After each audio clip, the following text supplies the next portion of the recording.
Jacob ran far away from his home, leaving behind everything he had ever known. His heart was heavy, and fear followed him with every step. Behind him, his brother Esau burned with anger. Jacob knew, if he stayed, he might not survive. So he ran through the open desert with nothing but fear and uncertainty. That night, alone under the vast sky, he lay down to rest, using a simple stone. As Jacob slept, something extraordinary happened. He saw a dream, so real. It felt like heaven had opened. A great ladder stood before him, stretching from the earth all the way into the sky, and on that ladder, angels were moving, ascending and descending, and above it, there was a divine presence. A voice spoke, full of power and peace. God reminded Jacob that he was not alone, that his journey was part of a greater plan. Jacob woke suddenly, his heart racing, his eyes filled with wonder. He looked around and whispered, "Surely, God is in this place," and placed the stone as an altar. With new hope, Jacob continued his journey. Days later, he arrived at a quiet well. There, he saw someone, a young woman, gentle and beautiful. Her name was Rachel. She came with her sheep, calm and graceful. Jacob stepped forward and helped her, moving the heavy stone from the well.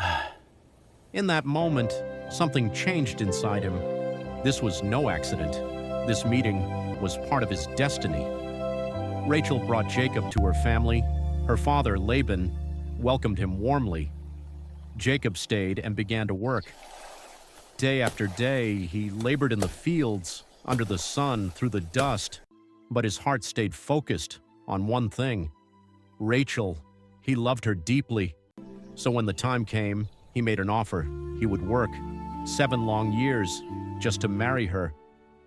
At last, the day of the wedding arrived. There was celebration, joy, and anticipation. But that night, something unexpected happened.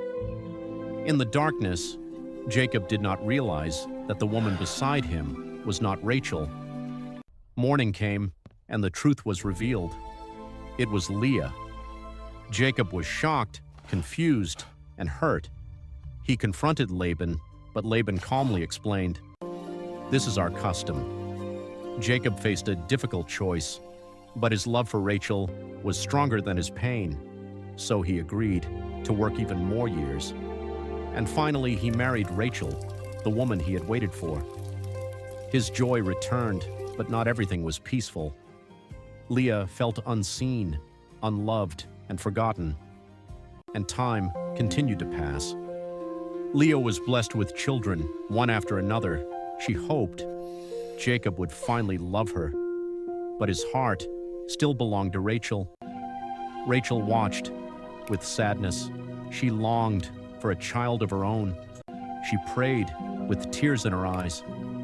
Meanwhile, Jacob worked faithfully, caring for his growing flocks, and God blessed Jacob. His flocks grew, his wealth increased, and his life prospered. But Laban noticed. Jealousy began to grow. Jacob saw the change and knew it was time to leave. So he gathered his family, his children, his possessions, and quietly, they began the journey home. One night, Jacob found himself alone. The silence was heavy. Then suddenly, a man appeared. Without warning, they began to wrestle. The struggle was intense, lasting through the night. Jacob refused to give up. Even when he was hurt, even when he was tired, he held on. The man spoke, but Jacob would not let go.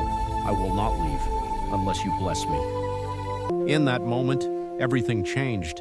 The man revealed a divine presence, and Jacob received a blessing, a new identity, a new purpose. "You will no longer be called Jacob," the voice said.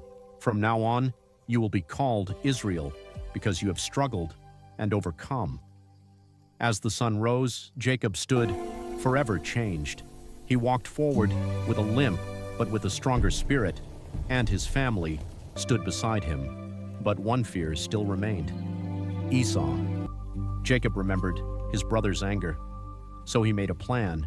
He divided his family into groups. He sent gifts ahead, flocks of animals, as a peace offering. And then he prayed, humbly, desperately, asking God for protection. Soon, Esau appeared in the distance.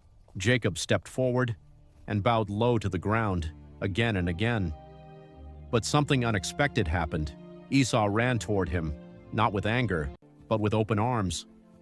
He embraced Jacob, and they both wept. Forgiveness had replaced hatred, and peace finally came. Later, Rachel gave birth to a son. His name was Joseph, and in that moment, Jacob's long journey was filled with hope again.